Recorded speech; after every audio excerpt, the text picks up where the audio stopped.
Let's focus on tonight's incident and the conversation tonight on the program. I have the panel on the program. Informed ones, of course. I have a Senate of the Federal Republic, Senator Matthew Urhoghide from Edo State, a member of the PDP. And I have with me one that will be giving us some legal perspective to this, a former national chairman of the Labour Party, a lawyer, Chief Dan Uwanyawu. Thank you so much, gentlemen, for your time on the program. Let me come to you, distinguished Senator Urhoghide. Let's begin with what a lot of people will think. How could this have happened? Is the Senate now unsafe?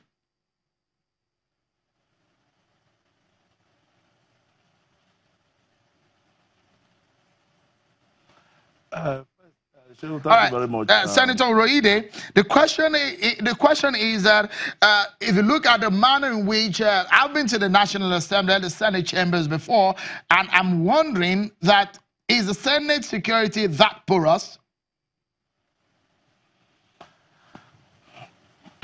Well, Joe, thank you. Let me first, comment, by saying that today is a very sad day for, democracy in Nigeria, and of course, all our democratic institutions, have been desecrated today, and of course, our shot at, decent, democratic practice really has been called to question again today, and it's a shame that, we have allowed this to happen in this country. It has made us more, of a laughingstock before, the international community, and of course, lovers of, proper democratic practice and decency.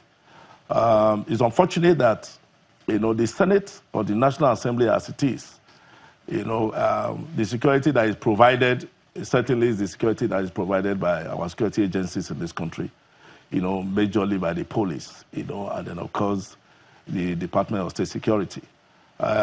For them to have allowed all the institutions to have allowed, this despicable, act of today, to have happened, it's not a shame only on the Senate, neither is it a shame on the National Assembly. It's a shame to this country. It's a shame, to the executive. It's a shame to the judiciary, and then, of course, for those of us who are the practitioners, it's a big shame. Of course, I believe, too, we should call ourselves to question again, and, really, tell ourselves or ask ourselves if really we are ready for, decent democratic practice in Nigeria. The implication is that the proceedings of the Senate will stand suspended until the Mace is produced. It will be dangerous to go and manufacture another one.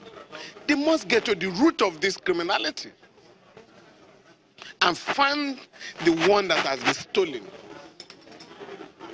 But for me, I believe, having regards to the facts and circumstances of the invasion of the National Assembly premises this morning, I think the National Assembly leadership and all the legislative houses in the country are being told that they must learn to operate under the law and not above the law.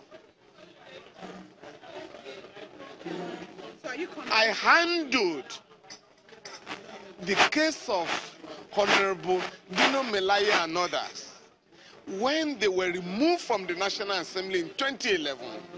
I handled the case of Honorable Dana against the Bachelors of Assembly from the High Court to the Court of Appeal. As of today, the case of Honorable Dana is the locus classicus on the tenure of members of the National Assembly or Legislative House. In other words, no legislative house can suspend or remove a member. Only a court of law or the constituency that elects them can do so.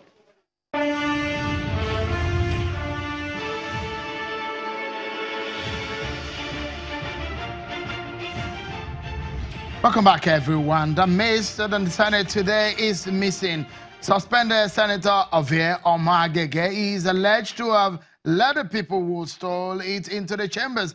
Is it justifiable? No. Has it happened before? Yes.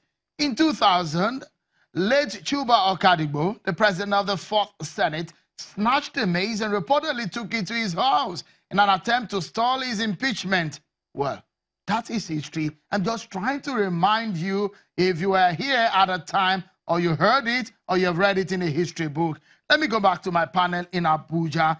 Senator Matthew Urhoghide of Edo South at the National Assembly, a member of the People's Democratic Party, Chief Dan Uwayawu, a lawyer and a former national chairman of the Labour Party, giving insight into this scenario. Let's come back to the politics.